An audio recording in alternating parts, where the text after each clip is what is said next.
Hello दोस्तों, कैसे हो? आई होप सब ठीक होंगे। पहले तो मेरे सभी भाई बहन को मेरे प्यार भरा नमस्कार।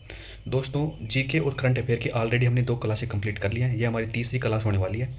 और 2 क्लासों में हमने इम्पोर्टेंट और जो प्रीवियस क्वेश्चन हैं जीके के, और जो करंट अफेयर में जो लास्ट 6 मंथ्स का करंट अफेयर हम कवर कर रहे हैं, क्योंकि हमारे पास टाइम कम है। जो इंपॉर्टेंट चीज़ें हैं वही हम कवर कर पाएंगे और उन्हें ही हमें पढ़ना पड़ेगा, क्योंकि क्वेश्चन जो पैरामेडिकल जितने भी एग्जाम होते हैं उनमें क्वेश्चन जो है ना, चर्चा में बना रहता है करंट अफेयर में, वही क्वेश्चन बनते हैं और वही मैं आपके सामने लेके आता हूँ। और आप 2 क्लासों में या पिछली क्लासों में आप देखोगे ना, क्वेश्चन बहुत शानदार क्वेश्चन है, छपने वाले क्वेश्चन है, सारे इंपॉर्टेंट क्वेश्चन है। और चलो हम टॉपिक स्टार्ट करते हैं। हमारा जो करंट अफेयर होता है ना, वो लास्ट 6 मंथ्स का होता है और पैरामेडिकल में वही क्वेश्चन आते हैं, इंपॉर्टेंट क्वेश्चन होते हैं, वही जो ज़्यादा चर्चा में रहते हैं, न्यूज़ वगैरह में रहते हैं, वही क्वेश्चन रिपीट होते हैं। और इंडिया जीके का मैंने देखा है, मेरा जो अनुमान है, मेरा एक्सपीरियंस है, जो प्रीवियस क्वेश्चन है ना, वही जीके के रिपीट होते हैं। तो वही मैं क्वेश्चन करवाता हूँ। एक्स्ट्रा फालतू क्वेश्चन ना तो मैं लेके आता हूँ और ना इतना टाइम भी नहीं है, इतना ही हम कवर कर पाएंगे। जो इंपॉर्टेंट क्वेश्चन वही कवर पाएंगे। तो आपको हर जो वीडियो है ना मेरी इस सब्जेक्ट की, जीके की, वो सारी देखनी है, क्योंकि कौन सी वीडियो में कौन सा क्वेश्चन छप जाए कोई पता नहीं। दूसरी बात, लास्ट में ये नहीं रहेगा कि काश मेरे एक ये क्वेश्चन गलत हो जाता, या मतलब सही हो जाता, सॉरी, और मेरे कोई रिस्क नहीं रहता। क्योंकि बाद में मैंने बहुत देखा कि बाद में ये सोचते हैं कि यार 1-2 नंबर हो जाते ना तो मेरा सिलेक्शन फाइनल में हो जाता। फाइनल में 1-2 नंबर से रह गया, या मेरे को फिर रहेगा, डर रहेगा आपको, या मैं इधर कूदूँगा या इधर कूदूँगा, किधर भी कूद सकता हूँ, मेरे 1 नंबर कम रह गया, 2 नंबर कम रह गया, मेरी इतनी रैंक आनी चाहिए थी, मेरे खुद का स्टेट में मेरे को जॉब मिल जाती। तो बहुत सी समस्याएं होती हैं। इसलिए है ना, जितना भी टाइम बचा है ना, 20-25 दिन जितना भी टाइम बचा है, उसमें से पूरा पूरा मैं मेरा 100% दे रहा हूँ। आप भी अपना 100% दो। आप कुछ नहीं करना, प्रॉपर अब वीडियो देख रहे हो, सपोर्ट किया करो मैं, क्योंकि मेरा भी उससे और मेहनत करने का मन करता है। फिर दूसरी बात, आपको एग्ज़ाम से पहले रिवीजन करके जरूर जाना है। एक बार छोटी छोटी वीडियो होती है, 2 दिन में चाहोगे ना सारे की रिवीजन करके निकल जाओगे। और एक एक क्वेश्चन का वहाँ महत्व है, ये मानो आप। क्या पता आपने कौन सी वीडियो मिस कर दी, उसमें से अगर क्वेश्चन आ गया और वहाँ छप गया, तो बहुत ज़्यादा ज़रूरी है। एक क्वेश्चन का मतलब गलत होना मतलब होता है हज़ारों बच्चों से पीछे होना। इसलिए प्रॉपर रेगुलरिटी रखनी है, प्रॉपर आपको स्टडी करनी है। अब मेरी वीडियो एक भी मिस मत किया करो। भारत ने हाल ही में किस वैश्विक आर्थिक संगठन द्वारा 2025-26 के लिए जीडीपी वृद्धि अनुमानों को 6.4% पर बढ़ाया? यानी भारत की जो जीडीपी दर है ना, इसको 6.4% पर जो बढ़ाया है वो आईएमएफ ने बढ़ाया है, अंतर्राष्ट्रीय मुद्रा कोष। आईएमएफ की जो फुल फॉर्म होती है वो होती है अंतर्राष्ट्रीय मुद्रा कोष होती है। आईएमएफ ने क्या किया है, जो भारत की जो जीडीपी है ना, इसे 6.4% तक बढ़ाया है। ये हमारा पहला जो क्वेश्चन है वो कंप्लीट हो गया। दूसरा क्वेश्चन हम स्टार्ट करते हैं। हमारे क्वेश्चन देखा करो आप, आपने जरूर कोई ना जो भी क्वेश्चन होगा ना वो चर्चा में जरूर रहा होगा, आप खुद देखा करो एक चीज़। 6 जून 2025 को आरबीआई ने कौन सी नई पहल प्रारंभ की है? आरबीआई ने एक नई पहल प्रारंभ की है 2025 में, उसका नाम क्या है? तो उसका जो नाम है ना वो है, आपको बता दूँ, डोक्यू सीरीज। आपको इतना सा आता है कि डोक्यू सीरीज कौन सी जो पहल है वो है डोक्यू सीरीज। आरबीआई ने 2025 में एक नई पहल शुरू की है इंडिया में, उसका नाम है डोक्यू सीरीज। इतना याद रखना है, जितना देख लोगे ना क्वेश्चन सही हो जाएगा अपना।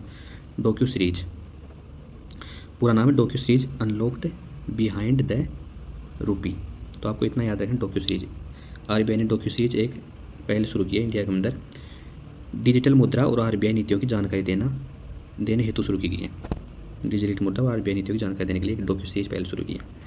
तो तीसरा जो क्वेश्चन हमारा, भारतीय संविधान में वर्तमान में कुल कितने भाग हैं? भारतीय संविधान में वर्तमान में कितने भाग हैं? वर्तमान में 25 भाग हैं, और पहले जो थे ना वो कितने, 22 भाग थे, ये याद रखना। वर्तमान में 25 भाग हैं भारतीय संविधान में, और पहले कितने थे, 22। आगे हम बात करें, भारत ने पाक भारत संघर्ष के बाद किस प्रकार की नई वैश्विक पहल शुरू की? यानी ये जो चर्चा में बना रहता है ना वही क्वेश्चन रिपीट होते हैं पैरामेडिकल में। भारत पाक संघर्ष के बाद भारत ने किस नई पहल की शुरुआत की है? इसका जो नाम है वो वैश्विक कूटनीतिक अभियान है, वैश्विक चरम ऑफेंसिव, यानी आप हिंदी में रखना वैश्विक कूटनीतिक अभियान।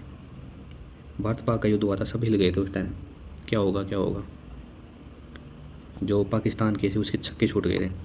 तो आपको थोड़ा सा याद है कौन सी नीति अपनाई उसके लिए, वैश्विक कूटनीतिक अभियान। भारत ने पाकिस्तान से हालिया सैन्य संघर्ष के बाद अपनी कार्रवाई का समर्थन जुटाने के लिए वैश्विक कूटनीतिक अभियान शुरू किया। अब आगे बात है, ऑपरेशन सिंधु के तहत भारत ने किस देश में अपने नागरिकों को निकाला है? यानी ऑपरेशन सिंधु चला था एक, वो भारत के नागरिक किस देश में फंस गए थे, क्योंकि वहाँ युद्ध हो रहा था, इस वजह से निकालने के लिए जो ईरान जो था ना, वहाँ युद्ध चल रहा था, तो वहाँ भारतीय नागरिकों को निकालने के लिए भारत सरकार ने एक ऑपरेशन चलाया था, उसका नाम है ऑपरेशन सिंधु। यानी ऐसे क्वेश्चन पूछो ऑपरेशन सिंधु का संबंध है भारत से। ऑपरेशन सिंधु किस लिए चला गया था? ईरान से मतलब जो इंडियंस जो थे ना, उनको निकालने के लिए वहाँ से ऑपरेशन सिंधु। भारत की सस्टेनेबल डेवलपमेंट गोल्स यानी SDG इंडेक्स 2025 में रैंक क्या है? भारत की SDG इंडेक्स 2025 में जो रैंक है ना, वो है 88वां स्थान है। SDG इंडेक्स में भारत का कौन सा स्थान है? 88वां। ये आंकड़ा आपको याद रखना है। आगे बात करें, कच्छ, जैसलमेर, लेह, इनमें से कौन सा जिला भारत के क्षेत्रफल के आधार पर सबसे बड़ा है? यानी भारत में क्षेत्रफल के आधार पर कौन सा जिला सबसे बड़ा है? तो इसका जो राइट आंसर होगा ना, वो क्या है? वो कच्छ आएगा, कच्छ, जो लद्दाख में है फिलहाल। ये लद्दाख नया केंद्र शासित प्रदेश बना है, इस वजह से कच्छ चर्चा में है। लेह लद्दाख केंद्र प्रशासनिक प्रदेश में आता है, और लगभग जो लेह जो है ना, वो 45,000 वर्ग किलोमीटर क्षेत्र फैला हुआ है, जो इंडिया का सबसे बड़ा जिला है। आगे हम बात करें सारांश, ये वो मैंने जो बताया वो एक लाइन में देख लो। IMF ने भारत की GDP दर अनुमान कितना लगाया? वो लगाया 6.4%। आगे हम बात करें RBI ने कौन सा जो ऐप है वो लॉन्च किया है? अनलॉक्ड बिहाइंड द रूपी नामक डॉक्यू सीरीज लॉन्च की है। भारतीय संविधान में अब कुल कितने भाग? 25 भाग। पहले कितने थे? 22। भारत ने पाकिस्तान के साथ संघर्ष के बाद कौन सा जो नीति लॉन्च की है? कौन सी नीति थी वो? जो नीति थी ना, वो कौन सी थी? औपचारिक कूटनिरपेक्ष नीति। औपचारिक कूटनिरपेक्ष नीति। ऑपरेशन सिंधु का संबंध ईरान से। भारत की SDG इंडेक्स में 88वां स्थान है। क्षेत्रफल के आधार पर भारत का सबसे बड़ा जिला लेह लद्दाख। आगे हम बात करें, मैंने पहला क्वेश्चन वो शुरुआत हुई, जो पहला पार्ट हमारा कंप्लीट हो गया। मैंने ऐसे लगभग 18-19 क्वेश्चन लेके आया हूँ जो इम्पोर्टेंट है। अगर इतने क्वेश्चन भी हम अच्छे से कवर करते हैं ना, और इनमें से अगर 3-4 क्वेश्चन भी हमें मिल गए, तो भी बहुत, मतलब लाखों बच्चों से आप हज़ारों बच्चों से आप आगे हो जाते हो। हाल ही में भारत में किसे नई राष्ट्रीय परीक्षा एजेंसी का प्रमुख नाटा NTA का प्रमुख नियुक्त किया गया? राष्ट्रीय परीक्षा एजेंसी का प्रमुख नियुक्त किसे किया गया है? उसका जो राइट आंसर है ना, वो है प्रवीण श्रीवास्तव। जून 2025 में सरकार नीट यूजी विवाद के बाद, नीट यूजी कितना भी बड़ा विवाद चला था उस टाइम पेपर लीक के कारण, तो उस वो काफ़ी चर्चा में रहा था। NTA के प्रमुख के रूप में प्रवीण श्रीवास्तव को नियुक्त किया गया है। NTA का प्रमुख कौन है? प्रवीण श्रीवास्तव, राष्ट्रीय परीक्षा एजेंसी। किस राज्य ने 2025 में गोरक्षा मोबाइल यूनिट की शुरुआत की है? गोरक्षा मोबाइल यूनिट किसने शुरुआत की है? इसका जो राइट आंसर है वो क्या है? इसका राइट आंसर है MP, मध्य प्रदेश सरकार ने पशु संरक्षण और अवैध गो तस्करी को रोकने के लिए इस जो ऐप है ना, इस पहल की शुरुआत की है। गोरक्षा मोबाइल यूनिट की शुरुआत की है। भारत के किस राज्य में मेखला चादर पारंपरिक परिधान के रूप में पहना जाता है? भारत के किस राज्य में मेखला चादर पारंपरिक परिधान के रूप में एक जो पहना जाता है, वो है कहाँ का? ये जो है असम का है। असम का मेखला परिधान कहाँ का है? मेखला चादर जो है ना, वो कहाँ का है? असम का। मेखला चादर असम की पारंपरिक महिला पोशाक है, जो साड़ी के समान होती है, असम की। किस भारतीय ने 2025 में ग्लोबल इनोवेटर अवार्ड जीता है? कौन सा अवार्ड है? ग्लोबल इनोवेटर अवार्ड किस भारतीय ने जीता है 2025 में? इसका जो राइट आंसर ना, वो है विवेक लल। रक्षा क्षेत्र में अपने योगदान के लिए विवेक लल को अंतर्राष्ट्रीय मंच पर यह सम्मान दिया गया है। विवेक लल को कौन सा सम्मान दिया गया है? विवेक लल को जो सम्मान दिया गया है वो कौन सा दिया गया है? वो दिया गया है ग्लोबल इनोवेटर अवार्ड दिया गया है। आगे हम बात करें, भारत का सबसे पहला जैविक राज्य कौन सा है? भारत का सबसे पहला जैविक राज्य कौन सा है? सिक्किम। 2016 में सिक्किम को आधिकारिक रूप से भारत का पहला जैविक राज्य घोषित किया गया था। 2016 में घोषित हो गया था सिक्किम। हाल ही में किस राज्य ने वाटर ATM योजना को शुरू किया है? वाटर ATM योजना, पहली बार सुना है कि वाटर ATM योजना भी किसी राज्य ने शुरू की है। आप लोगों ने पहली बार ही सुना होगा, नहीं ATM और ही काम आता है, वाटर ATM। इसका जो राइट आंसर झारखंड है। झारखंड सरकार ने गांवों और कस्बों में स्वच्छ जल की उपलब्धता के लिए वाटर ATM लगवाना शुरू किया झारखंड में। विश्व पर्यावरण दिवस 2025 की थीम क्या थी? हमारी question very very important question होता है। आपको खुद दिख रहा होगा ये चीज़, जो पहले से तैयारी करना है कंपटीशन की 3-4 साल 4-5 साल, उनको पता है कि कैसे कैसे इतने अच्छे क्वेश्चन हैं और सारे आए हुए क्वेश्चन हैं एग्ज़ाम में। विश्व पर्यावरण दिवस 2025 की थीम क्या है? इसकी जो थीम है वो है, हिंदी में देख लेते हैं हमें, भूमि पुनर्स्थापना और सूखा प्रबंधन। विश्व पर्यावरण दिवस 2025 की थीम क्या है? भूमि पुनर्स्थापन और सूखा प्रबंधन, ये इसकी थीम है।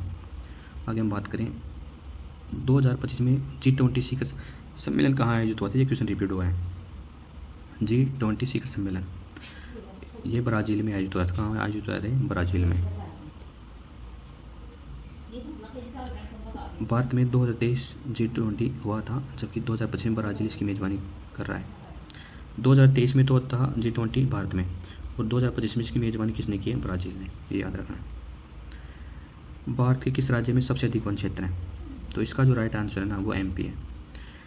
FSI रिपोर्ट 2023 के अनुसार MP में लगभग 77,000 वर्ग किलोमीटर वन क्षेत्र है। कितना है MP में?